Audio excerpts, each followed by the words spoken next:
El gran problema del ser humano no es que no pueda amar, sino que no sabe a quién amar ni por qué hacerlo. Vivimos en un mundo de corazones helados, de hombres y mujeres que caminan por la vida con una indiferencia gélida hacia las cosas de Dios. Y a menudo nos preguntamos, ¿por qué no siento nada? ¿Por qué la historia de la cruz me parece un relato antiguo y seco? La respuesta es sencilla pero devastadora. No amamos porque no hemos comprendido. El amor no es un motor que tú enciendes con tu voluntad. El amor es un incendio que se propaga cuando la chispa de la verdad cae en la paja seca de un alma que reconoce su miseria. Si hoy tu pecho no arde al escuchar el nombre de Jesús, es porque todavía hay un velo sobre tus ojos, porque te aseguro por la gloria del cielo que es imposible contemplar al Cristo sangrante, entendiendo que ese castigo era el tuyo, y permanecer impasible. Cuando comprendas lo que Él hizo por ti, le amarás, no porque te lo ordenen, sino porque tu alma no encontrará otra salida. Para entender el amor de Cristo, primero debemos mirar el abismo de nuestra propia condición.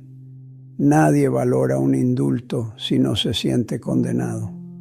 El hombre moderno se ha fabricado un Dios a su medida, un Dios indulgente que no se ofende por el pecado, un Dios que es más un abuelo bonachón que un juez santo. Pero ese Dios es un ídolo. El Dios de la Biblia es 3 veces santo. Y tú y yo somos rebeldes por naturaleza.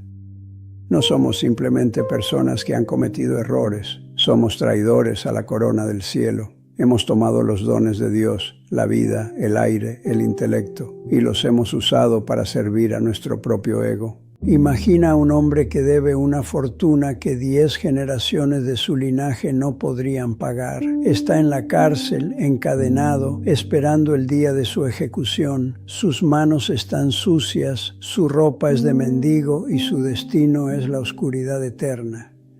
Así estábamos nosotros. No teníamos nada que ofrecer. No podíamos comprar el favor de Dios con nuestras limosnas. Porque ¿cómo va el deudor a pagar al rey con el mismo dinero que le robó? Nuestra deuda era infinita porque el ser al que ofendimos es infinito. Estábamos perdidos, no un poco extraviados, sino absolutamente arruinados. Y es aquí donde la comprensión empieza a romper el hielo del corazón. En ese estado de bancarrota total, el rey no se quedó en su trono enviando decretos de destrucción. No, el rey se despojó de su corona. El rey dejó la música de las esferas celestiales y el cántico de los querubines para bajar al lodo de nuestra miseria. Comprende esto. Jesús no vino a este mundo a buscar amigos, vino a rescatar enemigos. Él no bajó a un jardín de rosas, bajó a un campo de batalla lleno de leprosos morales. Míralo en el pesebre, mira la humildad de aquel que sostiene el universo con la palabra de su poder, ahora envuelto en pañales.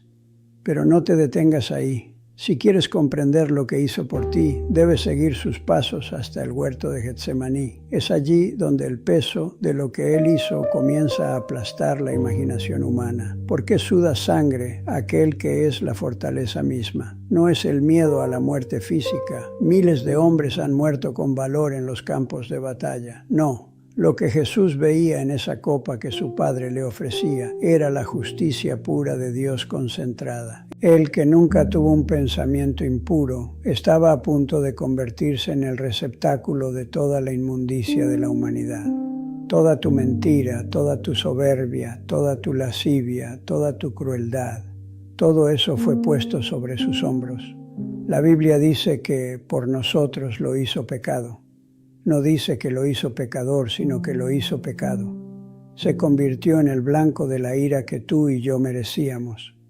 Cuando comprendas que ese sudor de sangre era por el peso de tus pecados específicos, de tus secretos más oscuros, entonces empezarás a sentir el primer calor del amor en tu espíritu. Pero el camino sigue. Míralo ante los tribunales humanos. Él, que es el juez de toda la tierra, permanece en silencio ante jueces corruptos. Permite que le venden los ojos y le golpeen el rostro, mientras sus captores le dicen con burla: profetiza, ¿Quién te golpeó?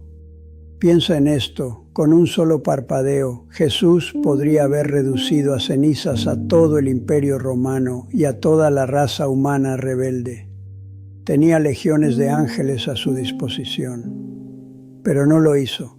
Se quedó allí. Recibió los escupitajos en el rostro. Aquel rostro que los ángeles cubren con sus alas para no ser cegados por su gloria, fue cubierto por la saliva de hombres malvados. ¿Por qué? Por ti, no por una masa anónima, sino por ti, porque Él sabía que, si Él no recibía esa humillación, tú tendrías que cargar con la vergüenza eterna. Y llegamos al Gólgota, el lugar de la calavera. Allí la comprensión llega a su punto más alto. Mira a los soldados clavando sus manos. Esas manos que sanaron leprosos y multiplicaron el pan, ahora están fijas a un madero tosco. Pero no son los clavos los que lo sostienen en la cruz. Es su amor. Si Jesús hubiera querido bajarse de esa cruz, los clavos habrían saltado como si fueran de papel. Lo que lo mantuvo allí fue su compromiso inquebrantable de salvarte. Hubo una oscuridad sobre la tierra. No era un eclipse natural, era la señal de que el Padre estaba dándole la espalda al Hijo. Ese es el momento más terrible de la historia universal. Jesús gritó, Dios mío, ¿por qué me has desamparado? En ese grito está el precio de tu redención. Jesús fue desamparado para que tú nunca tengas que serlo. Él experimentó el infierno, que es la ausencia total de la presencia de Dios, para que tú pudieras heredar el cielo. La justicia de Dios demandaba un castigo. Alguien tenía que pagar. O pagabas tú por toda la eternidad, o pagaba un sustituto infinito en un momento de tiempo. Cristo se puso entre la espada de la justicia divina y tu alma. La espada cayó sobre él, se envainó en su propio corazón, y cuando finalmente dijo, consumado es, la deuda fue cancelada. No financiada, no reducida, sino cancelada por completo. El recibo de tu libertad fue firmado con la sangre de Dios mismo. Ahora mírame bien a los ojos del alma. ¿Puedes comprender esto y seguir igual? Muchos dicen, yo trato de amar a Dios, pero me cuesta. Claro que te cuesta. Te cuesta porque estás mirando tu propio esfuerzo. Estás intentando subir una escalera de reglas para llegar al cielo. Deja de mirar tu obediencia y mira su sacrificio. El amor no nace de mirar hacia adentro, a nuestra propia miseria. El amor nace de mirar hacia arriba, a su misericordia. Cuando comprendes que no hay nada que puedas hacer para que Él te ame más, y nada de lo que hayas hecho hará que te ame menos, si estás en Cristo, entonces el corazón se quiebra, el orgullo muere, el pecador se postra y dice, Señor, si tú hiciste todo eso por un gusano como yo, si tú diste tu vida por alguien que te ignoraba, entonces mi vida ya no me pertenece, es tuya. Amar a Jesús no es un sentimiento romántico de domingo por la mañana. Amar a Jesús es la gratitud de un náufrago que ha sido rescatado de las profundidades del mar por alguien que murió en el proceso. Es un amor que transforma tus prioridades. Ya no quieres pecar, no porque tengas miedo al castigo, porque sabes que Él ya pagó el castigo, sino porque no quieres herir al que tanto te amó. El pecado se vuelve aborrecible porque fue lo que clavó a tu mejor amigo en el madero. Comprender lo que Jesús hizo cambia tu visión del dolor. Si Él sufrió tanto por ti, puedes confiar en que tus sufrimientos actuales tienen un propósito en sus manos. Comprender lo que Él hizo cambia tu visión de los demás. ¿Cómo vas a odiar a tu prójimo si Cristo murió por pecadores igual que tú? El perdón se vuelve posible cuando comprendes cuánto se te ha perdonado a ti. Pero hay algo más. Comprender lo que Él hizo significa entender su victoria. Él no se quedó en la tumba. Si se hubiera quedado allí, sería un mártir digno de lástima. Pero resucitó. Él está vivo. Y porque está vivo, este mensaje no es sobre un recuerdo, sino sobre una persona presente. Él está aquí, en este momento, observando tu corazón. Él conoce tu frialdad, conoce tu resistencia. pero te sigue ofreciendo sus manos horadadas. Muchos han pasado por la vida conociendo la doctrina, pero sin conocer al Salvador. Han tenido a Cristo en la cabeza, pero no en el corazón. La diferencia entre el cielo y el infierno son esos pocos centímetros que hay entre el intelecto y el afecto. Puedes saber que Jesús murió, pero ¿sabes que murió por ti? Puedes decir como el apóstol, el cual me amó y se entregó a sí mismo por mí. No permitas que la familiaridad con el mensaje te robe su maravilla. A veces los que más tiempo llevan en la iglesia son los que menos aman, porque se han acostumbrado a la cruz. Han convertido el Calvario en un adorno de joyería. Despierta.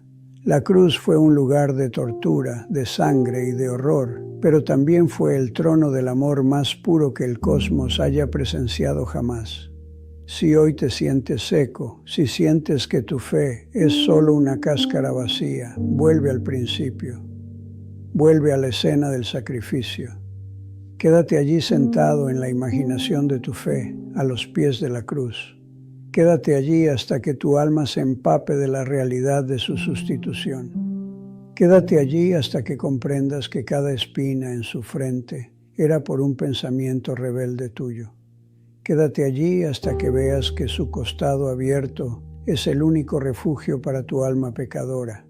Te aseguro que si pasas tiempo comprendiendo su obra, el amor brotará como un manantial en el desierto. No tendrás que esforzarte por orar, querrás hablar con aquel que te salvó. No tendrás que obligarte a leer su palabra, querrás conocer los pensamientos de aquel que dio su vida por ti. No tendrás que luchar tanto por dejar ese vicio que te encadena. El amor a Cristo expulsará el amor al pecado, porque este es el gran secreto de la vida cristiana. No se trata de lo que nosotros hacemos para Dios, sino de lo que Dios ya hizo por nosotros en la persona de su Hijo. Nuestra santidad es la sombra de su amor. Nuestra obediencia es el eco de su voz en la cruz.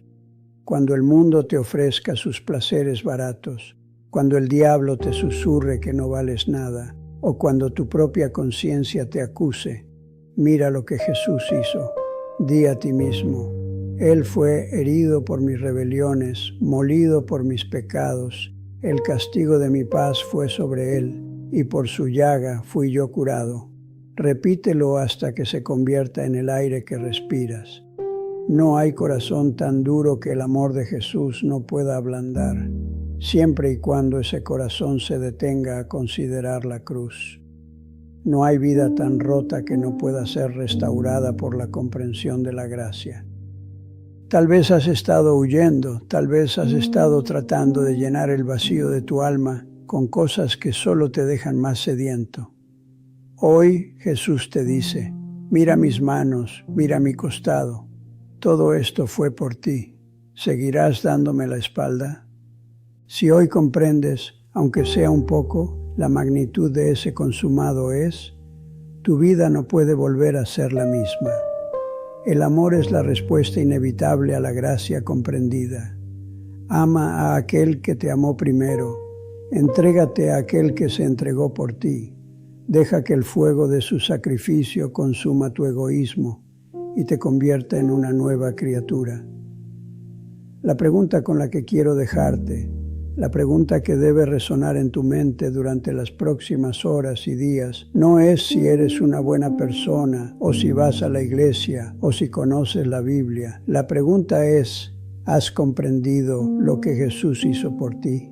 Porque en el momento en que lo hagas, el amor nacerá. Y ese amor será la brújula, la fuerza y el gozo de toda tu existencia. Míralo a Él, míralo ahora, míralo y vive, míralo y ama, porque al final del camino, lo único que importará no es cuánto trabajamos, sino cuánto amamos a aquel que lo dio todo para que no perdiéramos nada.